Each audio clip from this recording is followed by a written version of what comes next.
नमस्कार मित्रों, मैं लक्ष्मण कुमार एक बार फिर अपने YouTube चैनल जौनपुर आला में आप सभी का स्वागत करता हूं। दोस्तों, आप देख रहे हैं दिल्ली में विधानसभा चुनाव के रिजल्ट आ गए हैं और बीजेपी को प्रचंड जीत मिली है। और आज हमारे यहाँ जौनपुर में एक कार्यक्रम रखा गया है। आप देख सकते हैं तमाम जो है आतिशबाजी हुई हैं और जीत का जो है जश्न का माहौल मना रहे हैं। अभी हमारे साथ श्री राजेश भैया हैं, मंडल अध्यक्ष मढ़िया हूँ। इनसे जानते हैं कि क्या कहना चाहते हैं चुनाव के बारे में। नमस्ते भैया। जी नमस्कार।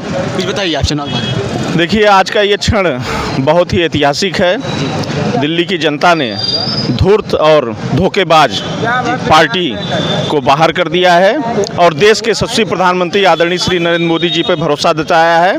और मैं दिल्ली की जनता को और वहाँ के भारतीय जनता पार्टी के पदाधिकारियों एवं कार्यकर्ताओं का अभिनंदन करता हूँ, धन्यवाद देता हूँ जो उन्होंने इतनी प्रचंड जीत से अपना जो है जनादेश भारतीय जनता पार्टी के पक्ष में दिया है।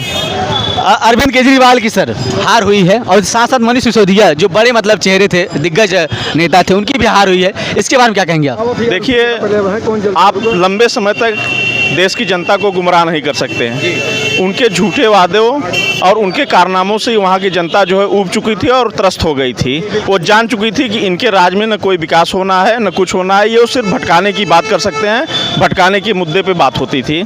साथ ही मिल्कीपुर विधानसभा जो ऐतिहासिक जीत हुई है उसके लिए मैं अपने मुख्यमंत्री श्री योगी आदित्यनाथ जी का अभिनंदन करता हूं, धन्यवाद देता हूं। उनके नेतृत्व में बड़ी जीत मिली है और यहाँ मढ़िया हूँ कि हम सभी भारतीय जनता पार्टी हमारे साथ हमारे पूर्व जिलाध्यक्ष बड़े भाई श्री ब्रह्मदेव मिश्रा जी और सभी पदाधिकारी एवं कार्यकर्ता साथी हैं। यहाँ पर पटाखा मनाकर और एक दूसरे को बधाई देकर जश्न मना रहे हैं। कुछ दिन पहले अवधेश प्रसाद का वीडियो कुछ वायरल हुआ था रोने वाला, इसके विषय में क्या कहेंगे आप? देखिए, ये नौटंकी ज़्यादा दिन नहीं चलेगी जी। जनता सब जानती है कि अगर आपको सही में पीड़ा होती तो आप उस पर कार्रवाई कराने की बात करते हैं। ऐसा कुछ नहीं है, वो सिर्फ नौटंकी कर रहे थे, ये जनता जान चुकी है। अच्छा जी, धन्यवाद धन्यवाद। दोस्तों, अभी हमारे साथ वरिष्ठ भाजपा नेता श्री ब्रह्मदेव मिश्रा जी हैं। इनसे जानते हैं कि इनके क्या ख्यालात हैं। नमस्ते सर। नमस्ते। कुछ बताएं आप चुनाव रिजल्ट के बारे में। देखिए, दिल्ली का चुनाव है, भारतीय जनता पार्टी राजनैतिक दल है और कार्यकर्ताओं पर आधारित दल है। जी बिल्कुल। दिल्ली की जनता 10 साल केवल झूठ के आधार पर जिसको सत्ता में रखी थी उसको उसी झूठ के आधार पर उसने उस व्यक्ति को खुद ही विधानसभा में नहीं जाने का मौका दिया है। और अरविंद केजरीवाल ही नहीं, उनके जितने सिपह सालार जो अपने आप को महत्वपूर्ण माना करते थे, सबको जनता ने नकार के यह बता दिया कि झूठ और फरेब की राजनीति आम जनता, भोली भाली जनता के बीच आप करके हो सकता है कुछ समय आप सत्ता का सुख ले लें, लेकिन आप 100% झूठ बोल करके किसी को बहुत दिन तक आप अपने जाल में नहीं फंसा सकते। और दिल्ली की जनता उनके जाल से मुक्त हो गई है। निश्चित तौर पर दिल्ली में विकास होगा, जो सत्य होगा धरातल पर होगा। कुछ कारण बता सकते हैं कि जो केजरीवाल की हार हुई है, कुछ कारणों पर आप चर्चा कर सकते हैं? बस सीधी सीधी बात जी। हम तो भाई हम लोग भी राजनीति में हैं और प्रदेश की देश की राजनीति देख रहे हैं। इतना बड़ा झूठ बोलने वाला व्यक्ति राजनीति के इतिहास में मैं दूसरे किसी को नहीं मानता जो केवल और केवल झूठ बोलता हो और झूठ के आधार पर गरीबों का शोषण। माने हम तो समझते हैं दिल्ली के अंदर जितना उन्होंने वादा किया हम ये करने वाले हैं वो करने वाले हैं, वो कहीं 2% भी सही ज़मीन पर दिखा नहीं। केवल उनके भाषणों में झूठ जनता कितने दिन झेलेगी? गरीब जनता को आप झूठ पे कितना दिन रोक सकते हैं?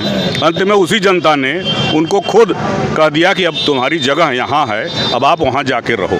एक चीज़ काफ़ी चर्चा में है, उनके जो है शीश महल जो हैं उनको लेकर काफ़ी चर्चा भी न्यूज बन रहा है। इसके बारे में क्या ख्याल आता है आपके?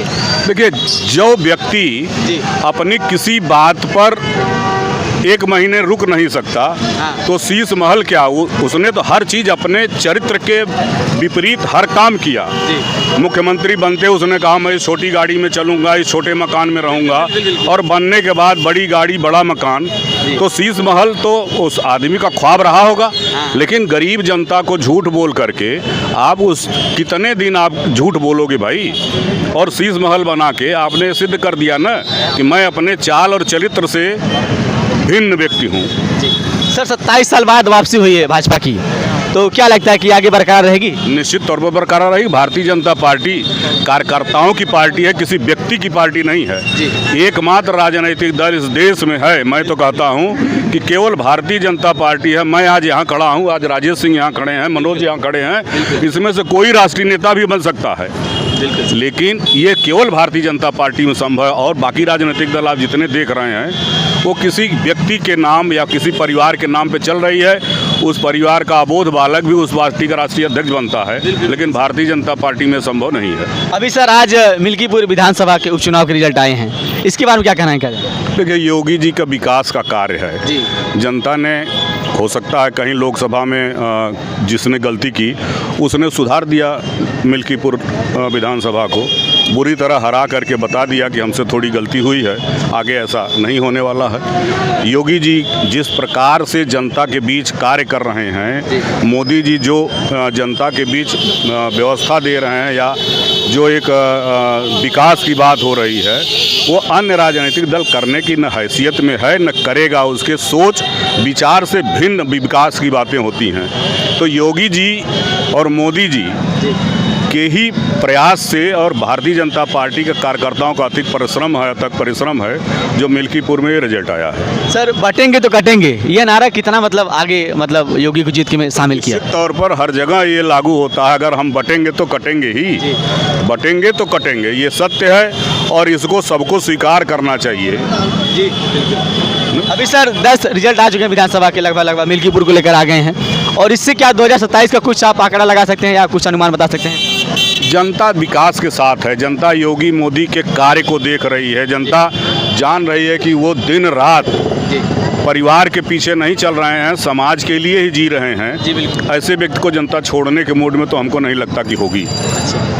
क्या संदेश देना चाहेंगे अंतिम, आप कुछ कहना चाहेंगे? विकास के साथ रहिए, राष्ट्र का विकास भारतीय जनता पार्टी का एक लक्ष्य है। जी राष्ट्र विकसित हो और विश्व में इस राष्ट्र का परचम लहराए, उसी लक्ष्य पर भारतीय जनता पार्टी काम कर रही है। जाति और धर्म की पार्टी राजनीति करती नहीं है। इस नाते भारतीय जनता पार्टी ही हम समझते हैं सबकी प्रिय होनी चाहिए और इसी में सबका भला है, हमारा भी अन्य लोगों का भी।